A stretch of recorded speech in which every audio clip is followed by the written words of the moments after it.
Presented by Light Films.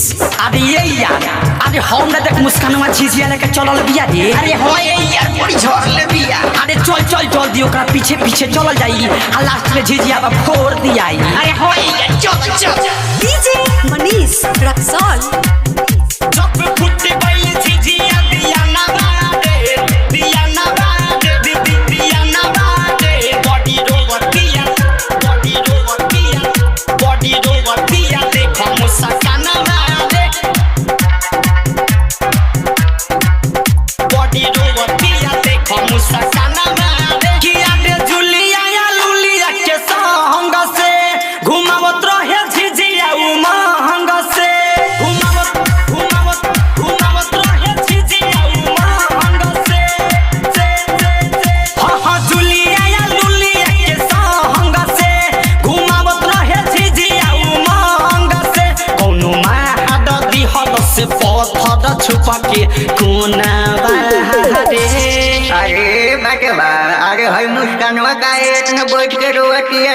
अरे ओकर झिझिया फूट गइल बा। जब फूट गइल झिझिया दिया ना बादे बॉडी रोवतिया देखो मुस्काना बादे।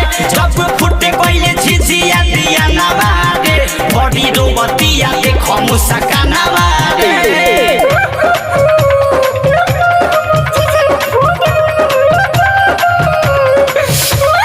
DJ Manish Raksol. जब फुट गई झिझिया दिया ना बादे दिया ना बादे बॉडी रोवतिया देखो मुस्काना बादे बॉडी रोवतिया देखो मुस्काना बादे।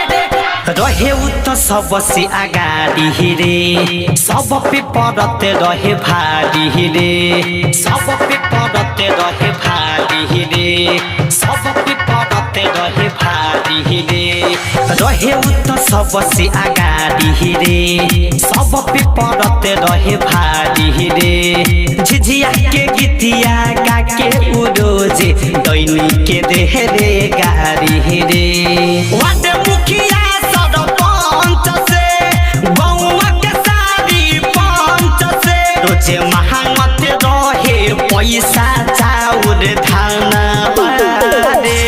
अरे ठीक बाटे रे बउआ रोज बड़का चानी दौड़ी लेके हमरा दुआरा पर चल आवत रखिया रे दादा। अरे हाँ हो काका जब फुट गई झिझिया दिया ना बादे बॉडी रोवतिया देखो मुस्काना बादे। जब फुट गई झिझिया दिया ना बादे बॉडी रोवतिया देखो मुस्काना बादे।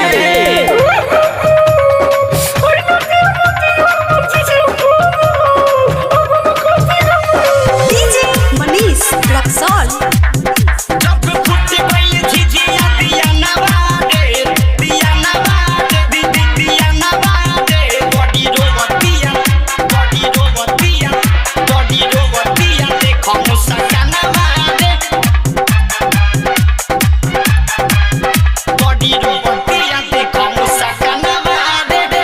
फहिया जे डीजे मनी ससे बोले नाई हो खी ससे बोले नाई हो खी ससे बोले नाई हो खी ससे हाँ फहिया जे डीजे मनी ससे बोले नाई हो खी ससे राइटर विवेक संदीप चुनु हो झिझिया फोडले बायो हो परती ससे झडे झडे लोडा बाबा हावेले रनिया या डुबिया चुपावेले रहे झिझिया में बसल ये कह दो पराना बादे। अरे बिया सारे ई के कोट रहो ना जल हौ विवेकवा चुनावा संदीपुआ मिल के मुस्कानवा के झिझिया फोड़ देलसन। जब फुट गई झिझिया दिया ना बादे बॉडी रोवतिया देखो मुस्काना बादे। जब फुट गई झिझिया दिया ना बादे बॉडी रोवतिया देखो मुस्काना बादे। Manish Recording Studio Raksol Raghunatpur.